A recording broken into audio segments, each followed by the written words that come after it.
Hey, everybody, and welcome to the latest episode of Legal Bites, the official podcast of Cummings and Cummings Law, where we focus on helping businesses large and small and their owners redomesticate out of volatile legal and tax environments to predictable pro entrepreneurship, pro growth states like Florida and Texas. Today, I am reviewing a recent report by Jennifer Dublino for Business.com entitled, Why Are So Many Companies Moving to Florida? Good question. But first, a brief introduction. My name is Chad Cummings, and I am an attorney and a certified public accountant serving clients in matters of business, tax, and commercial law throughout the states of Florida and Texas.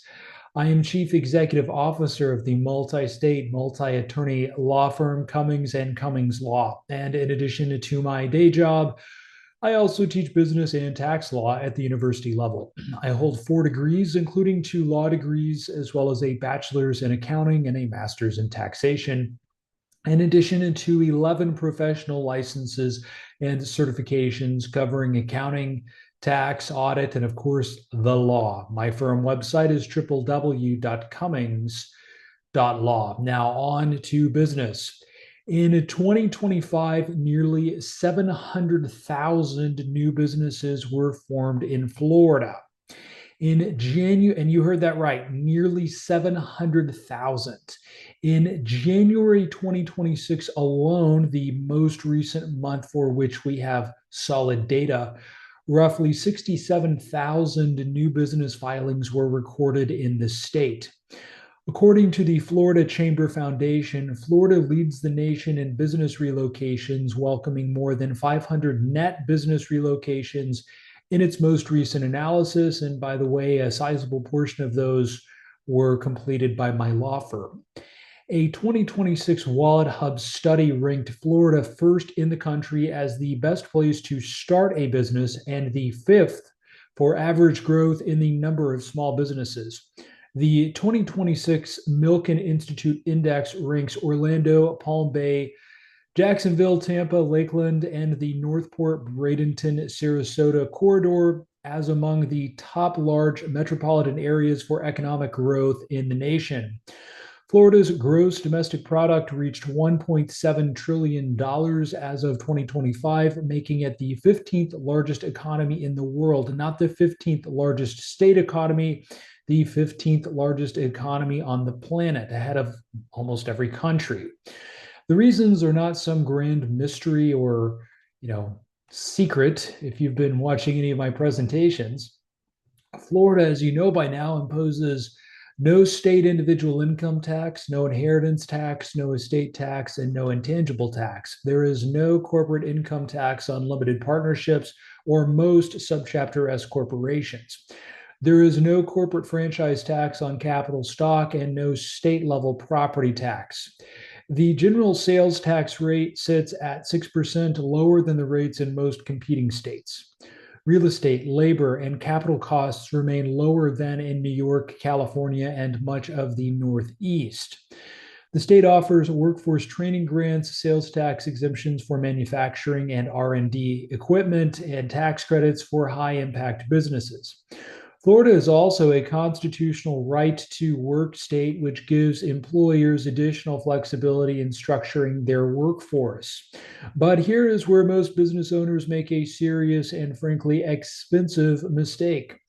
They decide to relocate to the Sunshine State and then they dissolve their existing company and form a new one.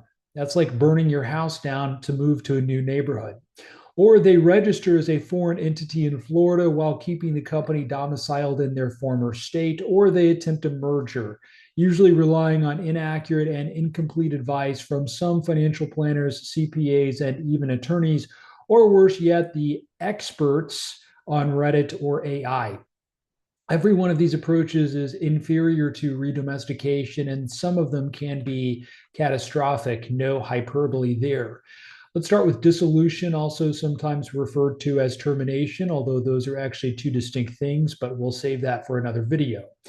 Dissolution kills the company. There's nothing left to move. if the company has contracts, bank accounts, vendor relationships, credit history, or a federal employer identification number, all of that goes down the drain. The owners must start from scratch with a new entity, a new FEIN, new contracts, new bank accounts, and new credit. If unresolved liabilities surface years later, and they so often do, those claims attach to the owners personally. Let me say that again. Those claims attach to the owners personally because the so-called corporate veil is no longer in existence. The solution, when performed correctly, is supposed to be a 13-step legal process that can take at least 6 to 12 months. And when performed incorrectly, it can result in personal bankruptcy. Foreign entity registration keeps the company domiciled in the original state and merely registers it to do business in Florida. This means that the company must maintain compliance, pay fees, and file reports in both jurisdictions indefinitely. It does not change the company's state of domicile. It does not eliminate ongoing tax obligations in the former state. If the goal is to exit a high tax jurisdiction, foreign registration simply does not accomplish that goal in many cases. Instead, it creates a permanent compliance obligation that grows every year. Now, sometimes an old school merger is required, but very rarely these days. A traditional merger requires forming a new company in Florida and merging the original entity into that new company. The original company ceases to exist. The surviving entity may require a new federal employer identification number. Contracts will be novated and likely need to be renegotiated if they cannot be assigned. Bank accounts may need to be closed and reopened. Legal fees routinely reach $10,000 or more for simple mergers. Federal tax treatment is more complex, and when performed incorrectly, as is often the case when people try to practice law on themselves, the merger can be a taxable event under the Federal Internal Revenue Code. Now, redomestication, when performed by a competent attorney, avoids all of these problems. Redomestication is the legal process of transferring the home state of an existing LLC, corporation, or partnership from one state to another without dissolving the company, without forming a new entity, and without triggering federal income tax consequences. The company that exists after the conversion is the same legal entity that existed before. The federal employer identification number carries forward and remains intact. The contracts remain in full force and effect. The bank accounts, credit history, and vendor relationships continue without interruption. Under the Federal Internal Revenue Code and applicable Treasury regulations, when executed in strict compliance with the statutory requirements of both the former state as well as the new state, the redomestication is a non-taxable reorganization at both the entity and owner level. The process requires, among other things, the preparation and adoption of a bespoke legal plan of conversion, a unanimous written consent or board resolution adopting and ratifying that plan, the filing of articles of formation and articles of conversion with the Florida Department of State Division of Corporations, and a subsequent statement of conversion filed with the departing state. The sequence is important and must be followed without deviation. Timing is everything. Filing out of order or omitting the legally required plan of conversion can result in the inadvertent termination of the company. I've seen that happen many times. The creation of a duplicate entity, I've seen that happen as well as the loss or the possible loss of the tax-free character of the transaction. The business.com article I referenced earlier in my video advises business owners to consult with professionals familiar with Florida law. That advice is complete. Well, excuse me, I shouldn't say complete. That was a Freudian slip.